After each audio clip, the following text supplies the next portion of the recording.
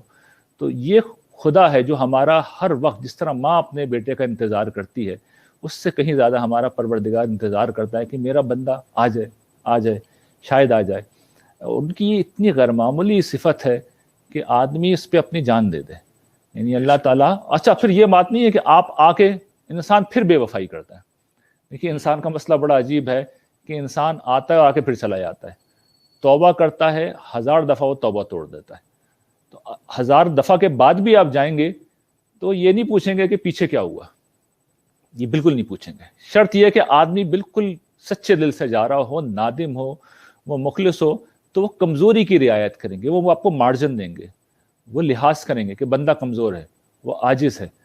تو وہ اتنے پردہ پوش ہیں، اتنے ستار ہیں، اتنے کریم ہیں، اتنے توبہ قبول کرنے والے ہیں. یہ جو توبہ ہے اس کا مطلب یہی ہے کہ اللہ تعالیٰ متوجہ ہوتے ہیں.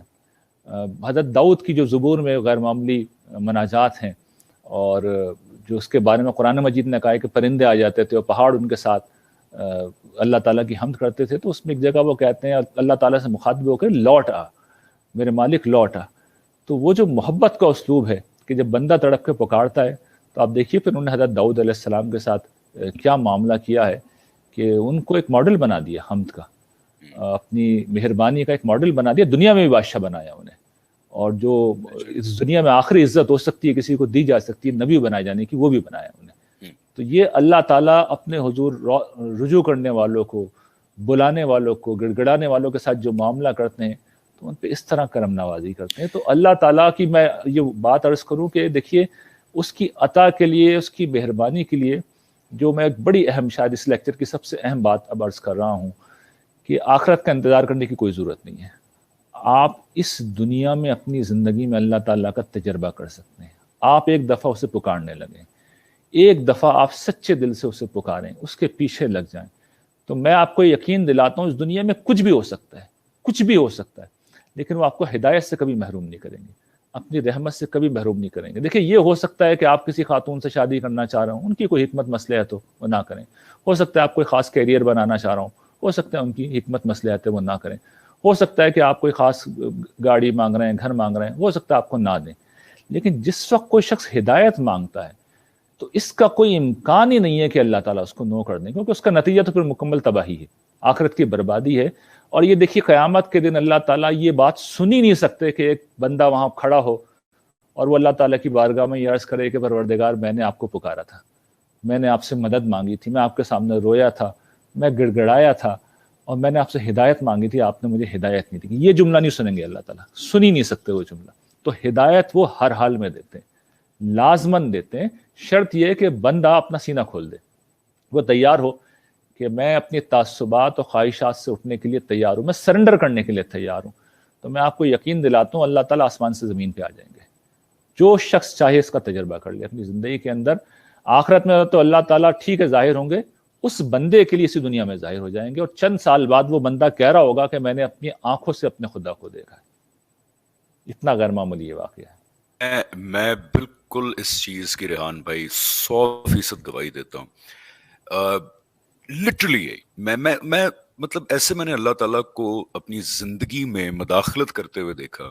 آپ یقین جانیں ایک ٹائم پہ بے بس ہو جاتا ہے انسان کیونکہ آپ صحیح کہہ رہے ہیں کہ انسان کمزور ہے، کئی قسم کے تعصبات بچپن سے، چاہے مسلمان گھر ہوں یا نان مسلم گھر ہوں، ہم سب کچھ تعصبات کے ساتھ بڑے ہوتے ہیں، جوان ہوتے ہیں، کچھ نیشنلزم کے تعصبات، مذہبی تعصبات، مسلکی، کچھ بہت زیادہ ہوتے ہیں۔ آپ یقین جانیں جب ایک ٹائم آتا ہے آپ سمجھتے ہیں کہ میں بے بس ہو چکا ہوں، مجھے نہیں پتا کہ یہ زندگی کیوں ہے، موت کے بعد کچھ ہے یا نہیں ہے، اللہ تعالیٰ ہیں نہیں ہیں تو کس طرح کے ہیں۔ ایک وقت آتا ہے جب آپ اگر پرسسٹنٹلی یہ سوالات پوچھتے رہیں تو آپ بریک ڈاؤن کر جاتے ہیں، آپ کا دماغ اس قابل نہیں ہے کہ وہ ان سوالات کا جواب حاصل کر سکے۔ اور جب آپ بریک ڈاؤن کرتے ہیں، یعنی کہ میں اپنی مثال بتا رہا ہوں، میں ایک بہت ہی کمزور انسان ہوں بھی صحیح اور رہا بھی ہوں، اس بریک ڈاؤن کے اندر جب میں نے واقعی مجھے وہ مومنٹ بھی یاد ہے، آپ یقین جانے میں اپنی بیوی سے ڈسکس کرتا ہوں، پبلکلی نہیں بتانا چاہیے، مجھے وہ لمحہ یاد ہے جب اس بے بسی کے عالم میں نے کہا کہ یا اللہ آپ ہی اب بتائیں آپ ہیں نہیں ہیں، اب اگر قیامت کے دن، اللہ کی قسم ہے، same thing that you said, میں نے کہا قیامت کے دن اگر آپ ہوئے تو میں آپ سے کہوں گا کہ میں نے آپ سے کہا تھا مجھے بتائیں کہ یہ کیا ہے اور کیا نہیں ہے۔ میں رو بھی پڑا، اور یہ صرف 1.5 سال پہلے کا واقعہ ہے، 2 سال پہلے کا، اور اس کے بعد مجھے نہیں پتا میری زندگی کے اندر کیا ہوا، لٹرلی ایسے لگا کہ اللہ تعالیٰ نے، مطلب آپ نے ہاتھ آگے کیا، اللہ تعالیٰ نے پورا بازو پکڑ کے اپنی طرف لے آیا ایسے کر کے۔ اب یہاں پہ ایک سوال، 2-3 سوالات ہیں میرے۔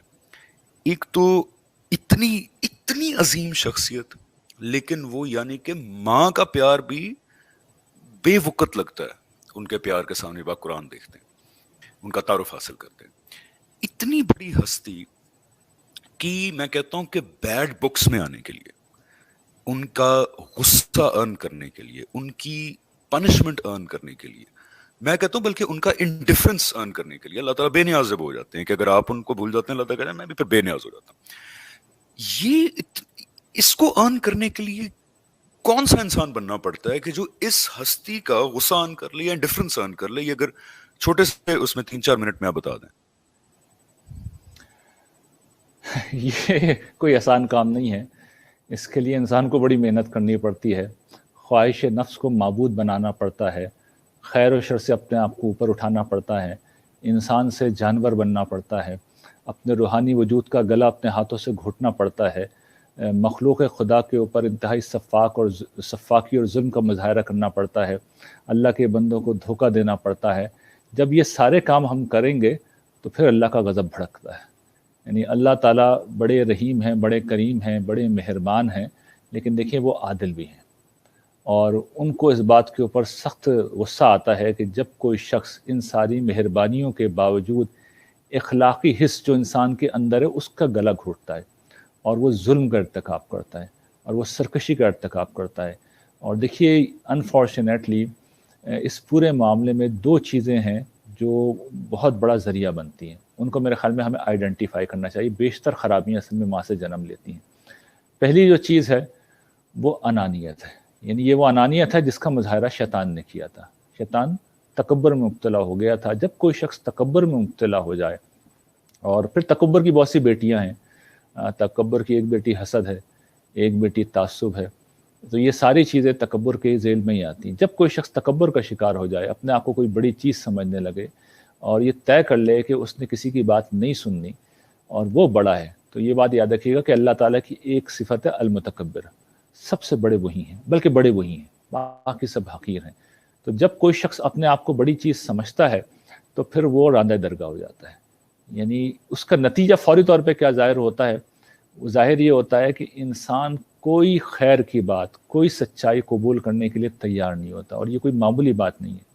یعنی دیکھیے، یہ جو اس دنیا میں ہدایت صرف اسی شخص کو ملتی ہے جس کے اندر سچ کو ماننے کا جذبہ ہو۔ انسان کی سب سے بڑی اخلاقی قدر کیا ہے کہ ہم سچ کو سچ مانتے ہیں اور جھوٹ کو جھوٹ مانتے ہیں۔ ہماری پوری زندگی اصل میں اسی چیز کے اوپر کھڑی ہوئی ہے۔ ہم اصل میں ایک اخلاقی وجود ہے، اور ہمارے اخلاقی وجود کی اساس سچائی ہے۔ جس وقت ہم سچائی کو ماننے سے انکار کر دیتے ہیں تکبر کی بنیاد کے اوپر، یا تعصب کی بنیاد کے اوپر، یا حسد کی بنیاد کے اوپر، تو ہم خدا کے غضب کا شکار ہو جاتے ہیں۔ کیوں؟ دیکھیے، اس کے بعد ساری برائیاں جنم لیتی ہیں۔ شیطان کے اب آپ بغیر سے دیکھیے نا کہ شیطان ہماری یہاں برائی کا سمبل ہے، لیکن وہ بڑا عبادت گزار تھا۔ وہ دیکھیے وہ جس مجلس میں موجود تھا وہ کوئی معمولی مجلس نہیں تھی، اس کا ذکر فرشتوں کے ساتھ کیا گیا ہے. لوگ اس پہلو پہ غور نہیں کرتے، لوگوں نے اس کو فرشتہ قرار دے دیا، قرآن نے کریکشن کی، وہ فرشتہ نہیں جن تھا.